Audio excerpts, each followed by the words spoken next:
అమరావతి రాజధాని గ్రామాల పరిధిలో భూముల రిజిస్ట్రేషన్ విలువ పెరుగుదల ఉండదని పెంచమని మంత్రి అనగాని సత్యప్రసాద్ వివరంగా వివరించారు. రేపు ఫిబ్రవరి 1 నుంచి రాష్ట్ర వ్యాప్తంగా అంటే అక్కడక్కడ కొన్ని చోట్ల తక్కువ విలువ రిజిస్ట్రేషన్ ఉన్న భూముల్ని పెంచే కార్యక్రమం మొదలవబోతోంది. ఈ సందర్భంగా ఆయన మాట్లాడుతూ అమరావతి రాజధాని ప్రాంతంలో భూముల రిజిస్ట్రేషన్ విలువ పెంచమని చెప్పి స్పష్టమైన హామీ ఇచ్చారు. ఫిబ్రవరి 1 నుండి అమల్లోకి కొత్త రిజిస్ట్రేషన్ విలువలు. భూ కుంభకోణాలకు పాల్పడిన అధికారులపై తప్పనిసరిగా చర్యలు తీసుకుంటాం. త్వరలో తల్లికి వందనంతో పాటు మిగిలిన హామీలు అమలు చేస్తాం. ఆనాడు నైరాశ్యంలో ఉన్న ప్రజలకు ఆశాదీపంలో యువగాళం కనిపించింది. సీఎం చంద్రబాబు, మంత్రి లోకేష్ కృషితో రాష్ట్రానికి భారీగా పెట్టుబడులు. 7 నెలల్లోనే 6 లక్షల కోట్ల రూపాయలకు పైగా పెట్టుబడులు వచ్చాయి. 20 లక్షల ఉద్యోగాల లక్ష్యాన్ని దాటేస్తాం. మీడియాతో రెవెన్యూ శాఖ మంత్రి అనగాని సత్యప్రసాద్ చెప్పారు.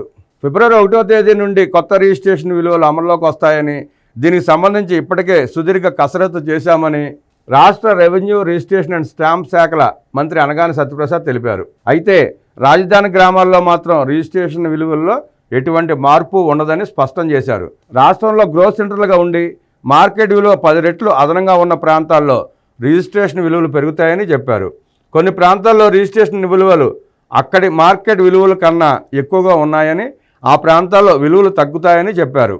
సచివాలయంలోని తన ఛాంబర్లో తనను కలిసిన మీడియా ప్రతినిధులతో మంత్రి అనగాని మాట్లాడుతూ గత ప్రభుత్వ హయాంలో ఎంఆర్ఓలను అడ్డం పెట్టుకుని పెద్ద ఎత్తున భూ అక్రమాలకు పాల్పడ్డారని, అలా పేదల భూములను అక్రమ పద్ధతిలో స్వాధీనం చేసుకున్న వారిని వదిలే ప్రసక్తే లేదని తేల్చెప్పారు. నేరం రుజువైన అధికారులపైన కఠిన చర్యలు ఖచ్చితంగా తీసుకుంటామని తెలిపారు. భూ వివాదాలకు సంబంధించి సమగ్రంగా అధ్యయనం చేసేందుకు 22A భూములు, 596 జీవోలతో పాటు మరో 4 అంశాలపై కలెక్టర్లతో కమిటీలను నియమించనున్నట్లు చెప్పారు.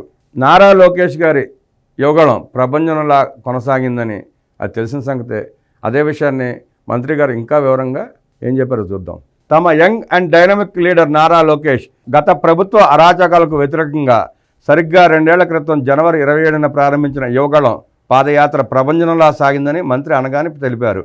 ఆనాటి జగన్ ప్రభుత్వం ఎన్ని ఆటంకాలు కల్పించినప్పటికీ, పాదయాత్రను అడ్డుకునేందుకు రకరకాల కుట్రలు పడినప్పటికీ ప్రజాబలంతో ముందుకు సాగి ఆ ప్రభుత్వ వైఫల్యాలను యువనేత లోకేష్ ఎండగట్టారని తెలిపారు.